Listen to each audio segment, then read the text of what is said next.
Boa noite, eu quero agradecer mais uma oportunidade. Vamos estar falando sobre a segunda parte do nosso vídeo, sobre o laudo dos estudos psicossociais. Nesse vídeo de proposta de revogação da lei da alienação parental que estamos encaminhando ao Congresso Nacional, a todos os deputados e senadores que estiverem nos escutando. Primeiramente, para podermos falarmos sobre a fase do estudo psicossocial, a lei da alienação parental ela não só é uma lei de direito material, mas ela é uma lei de direito processual. Então, quando é oferecida a petição inicial e depois a contestação, em uma das peças existe a denúncia dos maus tratos, da violência e dos abusos contra a criança dentro do contexto familiar, o juiz imediatamente ele determina que seja feito o estudo psicossocial. E, de uma forma assim absurda, o artigo 4 fala que, havendo indício de ato de alienação parental, apenas o indício, a criança é submetida à visita assistida. Inclusive, ela contraria, sobrepõe ao artigo 130 do ECA, que fala que quando existem indícios de abuso, de maus tratos ou de violência contra a criança, ela tem que ser afastada do genitor. Então, ela, inclusive, a lei da alienação parental, ela é uma oposição e um confronto forte contra os direitos das crianças que foram garantidas pelo Estatuto da Criança e do Adolescente, já começando por esse artigo. E o indício, aonde que começa o indício? Apenas na petição inicial ou na contestação. Basta a simples denúncia do que está acontecendo que o juiz já abre essa visita assistindo, ela já expõe a criança a esse encontro isolado. Ela não é bem assistida, porque ela é dentro de um centro de visitação assistida, que é o CEVAT do Tribunal de Justiça dos Estados. Acontece que ela não tem supervisão de nenhum funcionário, ela não tem acompanhamento de nenhuma outra pessoa adulta. O pai pode acompanhar essa criança, inclusive, ao banheiro. A criança, ele pode, por exemplo, trocar a criança no local, tá? Ele pode levar brinquedos, chocolates, doce para a criança. E, inclusive, é proibido filmagens dentro do CEVAT. E nós temos encontrado, inclusive, provas de vídeos dentro dos processos, desse momento em que o genitor encontra-se com a criança e presenteia com brinquedos e com chocolate, tentando ganhar de volta a confiança da criança, e eles aproveitam as visitas para a produção de prova, o que é totalmente ilegal e inadmissível. Outro fato interessante é que essa visita assistida acontece ao mesmo tempo em que o juiz está determinando a nomeação do psicólogo que vai fazer o estudo psicossocial lá no fórum e também já marcando as datas das entrevistas.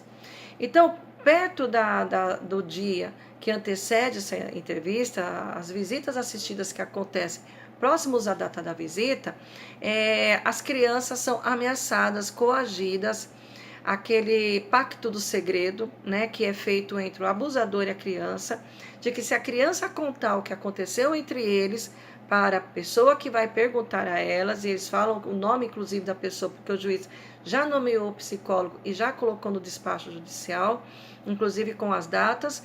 Então ele fala que se a criança contar, ela pode sofrer algum mal, como poderá ficar sem a mamãe, poderá ficar sem morar com a mamãe, não vai mais poder ganhar presentinho ou alguma coisa que intimide essa criança. É muito comum nós encontrarmos nos laudos, na parte das entrevistas, porque o laudo ele é composto de entrevista, análise e conclusão. No item entrevista é muito comum encontrar que as crianças ou elas se calam ou elas não entram na sala do psicossocial, elas ficam arredias, ou então um método que é totalmente ilegal, que nem nos procedimentos criminais se fazem, é que em crimes sexuais não pode ser feito, aliás, qualquer tipo de crime, principalmente os crimes sexuais, não pode ser admitido a acariação. Essas crianças, em momentos da entrevista, são colocadas juntamente com o genitor que está sendo denunciado desses maus tratos e abusos, para ver a reação da criança e se a criança conta alguma coisa. No método criminal, quando acontece, por exemplo, crimes de estupros de mulheres ou de outras pessoas, como homossexuais, quando é feito a identificação do criminoso, o criminoso ele é colocado por detrás de um vidro, juntamente com outras pessoas, e a vítima aponta quem é que praticou o crime contra ela. A criança, os crimes sexuais contra a criança, é o único em que a criança é colocada frente a frente com o seu abusador, principalmente se ele é um familiar, para que possa se testar a reação da criança.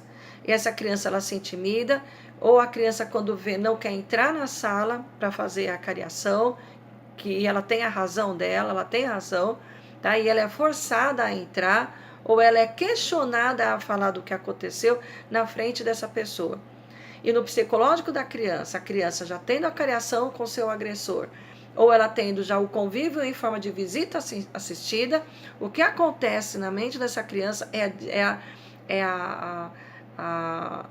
ela se reduz a sua capacidade de resistência, é quebrar a resistência psicológica da criança, para que ela acredite que se ela contar, ela está dentro da esfera de atuação daquela pessoa que a agrediu.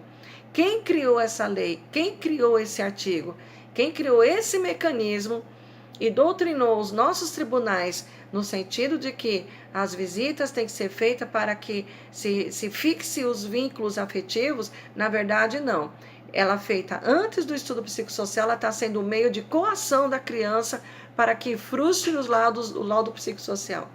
A criança que é fortalecida e conta dos abusos, dos maus tratos que é feito nesses estudos, nessas entrevistas, a psicóloga ou psicólogo coloca como laudo inconclusivo, porque se ele colocar no laudo que é abuso sexual, dentro do entendimento que ele tem da fala da criança e dentro da análise científica que ele vai colocar lá, ele vai ser testemunha da promotoria criminal em sendo usado esse laudo na investigação criminal, em havendo a denúncia e aceita pelo juiz a denúncia da promotoria, quando for aberta a audiência de instrução lá na vara criminal, essa psicóloga, esse psicólogo vai ser a testemunha da promotoria. E ele vai ter que explicar perante o juiz criminal e convencer de que o seu laudo, que é formado tanto o laudo de alienação parental como o laudo de abuso, né, ou de maus tratos infantis, ela é feita a partir de princípios subjetivos. E ela vai ter que provar isso daí. E ela não conseguindo provar, ela pode, inclusive, sofrer um processo de danos morais, ou por falsa denúncia, ou por fraude de laudo, e ela pode ser, inclusive, representada no CRP, como já aconteceu. Nós temos, inclusive, informações de médicos legistas que atestaram na fissura anal que houve penetração, que houve abuso, e esse laudo foi entendido como que houve um problema intestinal, que a criança teve uma ruptura de dentro para fora. Esse médico foi representado pelo CRM e afastado do cargo.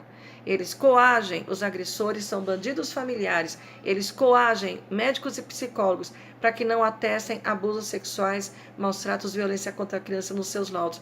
Então, ou o laudo vai ser alienação parental ou vai ser inconclusivo.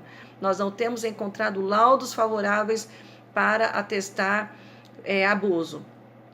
Outra situação também que acontece nessa questão dos laudos. O artigo 379 do Código de Processo Civil fala que as partes processuais não poderão depor em interrogatório ou em atos processuais cujo teor seja a prova contra si mesmo. É vedado no Brasil, o Brasil é signatário da Convenção de São José da Costa Rica, que determina que haverá ampla defesa e o contraditório garantido às partes processuais, e que os seus depoimentos e as provas que eles venham a produzir ou que o juiz venha a exigir não pode ser produzidos contra si mesmo. É um artigo consagrado no artigo 379 do Código de Processo Civil. Então, o que acontece? Tudo que é falado no item da entrevista, constando no laudo psicossocial da entrevista, na análise e na conclusão, na parte final do laudo, é colocado contra a pessoa que está falando. Uma das técnicas que os psicólogos têm usado no tribunal, e que é a orientação do Richard Gardner, que é um dos princípios do mecanismo de produção de entrevista de laudo, é que eles perguntam sobre como é que era a relação de um genitor com o outro genitor. E aí a pessoa na confiança, conta tudo o que aconteceu na relação conjugal, também as violências que muitas vezes ela sofreu, ou as negligências, ou as ausências, ou o abandono que muitas vezes sofreu na constância da união. E conta depois também, quando questionado, a respeito das denúncias que é feito daquilo que ela ouviu ou presenciou com relação à criança. Tudo isso é jogado na parte da análise do laudo. Nós falamos que eles fazem o match da alienação parental, ou seja, eles precisam ter uma história concreta, narrada pela parte denunciante, de como é que era a relação conjugal deles, a relação do casal, para fazer a combinação das falsas memórias, da interferência psicológica, da falsa interferência psicológica da criança, dizendo que aquilo ali é um ato de vingança, que a influência do genitor para a vingança daquele conflito conjugal que eles têm é tão grande em cima da criança, que a criança tem uma aversão tão grande pelo outro genitor, que chega a ser uma síndrome. Síndrome ele é um termo usado na psiquiatria e não na psicologia. E ela tem que ter reconhecimento científico. Os outros países, os órgãos de reconhecimento internacional não reconhecem a síndrome de alienação parental como doença psiquiátrica ou qualquer outro tipo de doença. A OMS não reconhece a alienação parental como síndrome. A QI 52 fala que é perturbação ou algum distúrbio psicológico da criança em face de seu cuidador. Cuidador é qualquer pessoa, não são somente os genitores, tá? Pode ser qualquer pessoa que esteja no cuidado direto ou indireto da criança, uma babá, qualquer outra pessoa. Coincidentemente, são as testemunhas do artigo 2 que não tem fundamento nenhum, que é um absurdo, porque todas elas são pessoas que viram maus tratos, viram violência, são testemunhas do tribunal e a fala delas não podem ser desacreditadas.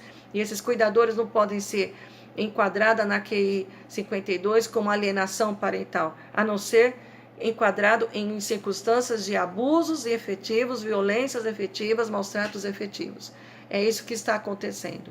Usa-se uma interpretação verdadeira, reconhecida cientificamente, e aplica-se numa falsa teoria chamada alienação parental.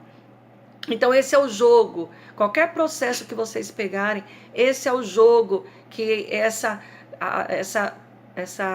lei está fazendo nos tribunais, que estão sendo feitos em segredo de justiça, inclusive. Eu quero poder passar para a parte 3, que nós vamos estar... inclusive, quero ressaltar outra coisa, sobre a questão de produção de prova contra si mesmo.